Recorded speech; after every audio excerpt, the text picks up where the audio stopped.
adjustments you guys got to make on it this week? You got to take care of the ball. That's the biggest thing. You sit back. We moved the ball pretty good.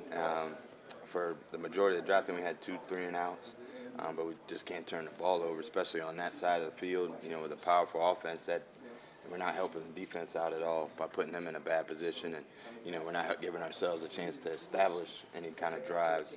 So we just can't have turnovers like we did today. Are these guys still adjusting to this offense? Do they have a whole grasp of this thing yet? No, I mean, we've had a lot of moving parts, in it, because, you sit back and it's been a different line every week. It's been a different quarterback every week. It's been different, so those things, that's part of it, and we've got to be able to accelerate that and get us to where we need to be as quick as we need to be, because it's Big Ten time. Did you have any input into taking Nate out of the game? Did you guys talk about that during the game?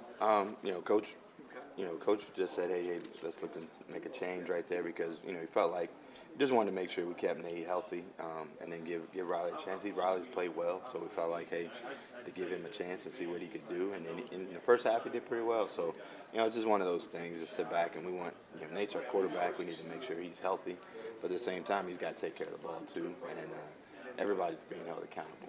I know you don't like shuffling quarterbacks, so has this been hard to kind of shuffle these guys around? It's just been one of those things. Like I said, you didn't, back in August, you're not sitting back thinking, okay, Nate's going to play 3 quarters out of 12. I mean, you're thinking, hey, you're going to have, what you did in the spring or what you did in camp.